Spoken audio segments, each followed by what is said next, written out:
Welcome back to the PlayStation Livecast, live here from the PlayStation Exhibit Hall. I'm Meredith Molinari, here with Marcus Nilsson of Need for Speed Rivals.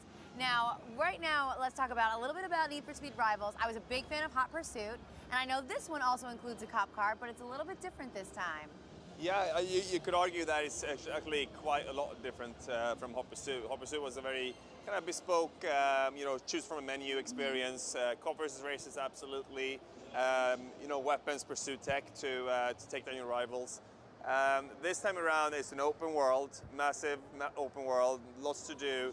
Play as either a cop or a racer, but the big difference from, I guess, Hot Pursuit in that regard is that they're very different. You play through racer in one way, and you play through cop in a totally different way. Now, just to give our audience a live home, this is a live demo going on right now. It is indeed, yeah. It's live, what you were watching. Just like we are live, the demo is actually live right here. Exactly. This is obviously one of our racers. Exactly, and it's obviously a Ferrari. Yes, I know Ferrari's back. It's a Ferrari 12, what was it, Berlinetta? It's the Berlinetta, F12 Berlinetta. It's back in the game after 7 years not being in Need for Speed. Obviously, we're proud of that. And, having a game about exotic cars and not having Ferrari is not really the perfect fit. So now they're back, and they're great to drive, and they obviously look great as well. Now, one of the things I was reading about is that the racers actually can have, they can get speed points. And then you can wager those speed points in the game to unlock different rewards. Can you talk a little about that? Yeah, I can do that and kind of correct the small mistakes in what you said yes, there. Please correct all my mistakes.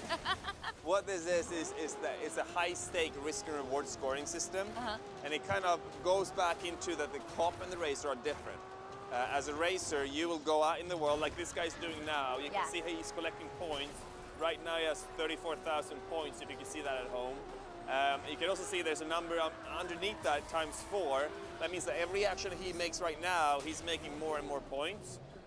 It exponentially goes up, actually. But to actually get those points, you need to go and bank them.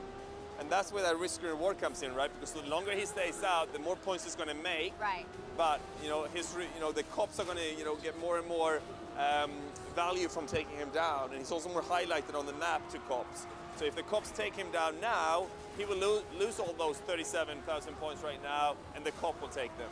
So it's a really cool, new, interesting scoring mechanic, which is kind of leaves you on the edge of your seat all the time, and really brings energy and excitement to the experience. Absolutely. All right, let's just watch for a minute and listen to some of the actual gameplay that's going on right here.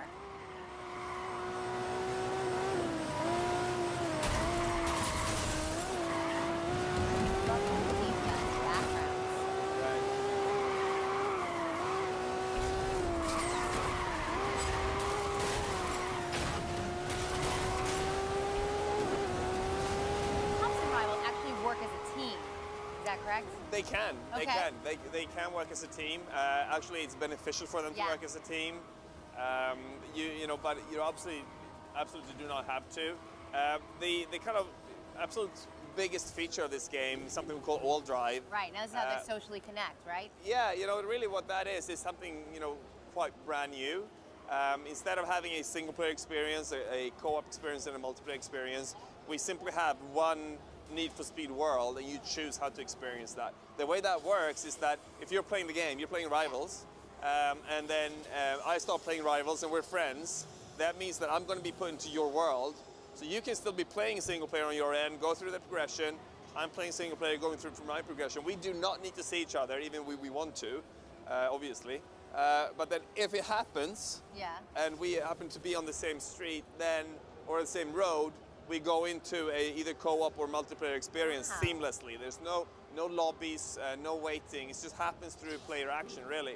That's great. So basically it's kind of like keep an eye on your rear view. You never know when someone's going to come up behind you. Exactly. You need to keep out for your enemies and your friends. That's really great. Talk to me now, what about the aesthetic customization of the vehicles? Can the drivers actually, with their race cars or the cop cars, customize them?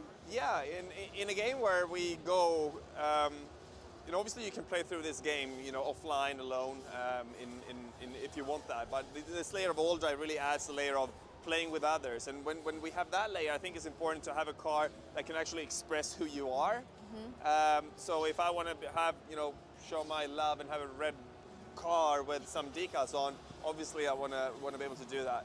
So you can change color, you have license plates, you have decals on the car, you can change to the rims and change the color of the rims. Great. So it's really, we want to be able to kind of give you the tool set to personalize yourself and your car. Cool. Now we saw the little EMP come up before. You got shockwaves. Any other gadgets at their disposal?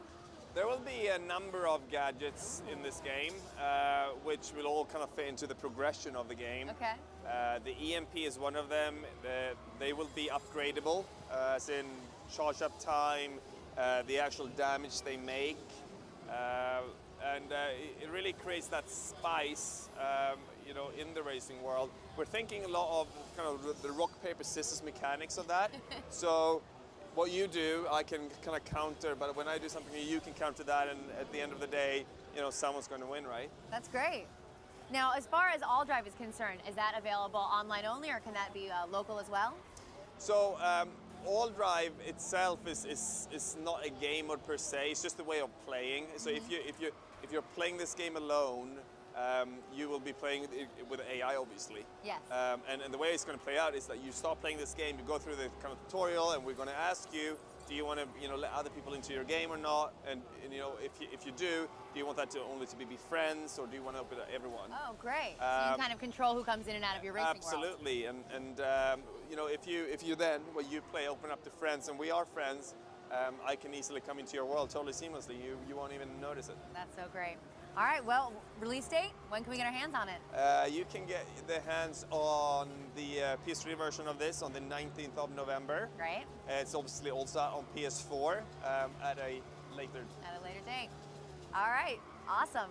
Any other things besides the Ferrari F12s or the Berlinetta? Any other exotic cars that you want to tell us about? Well, they're 55 to 60 cars. Wow. They're all kind of hand-picked and exotic in their own ways. The thing that really kind of makes those cars stand out, though, I'd assume, is the way that we can build them and light them, and using use of the Frostbite 3 engine. It is what's propelling Battlefield 4 as well, right? It's a very, very capable engine.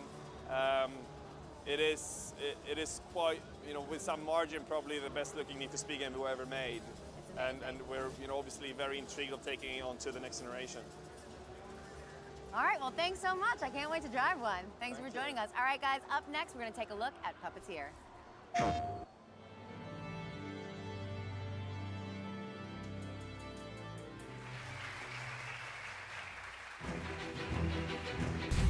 A short time ago, in a galaxy far from far away. Prepare for an astonishing adventure, full of mystery, full of danger, and full of artistry. At stake were not just one boy's fate, but the fate of the whole moon, and the Earth, and the sun, and galaxy.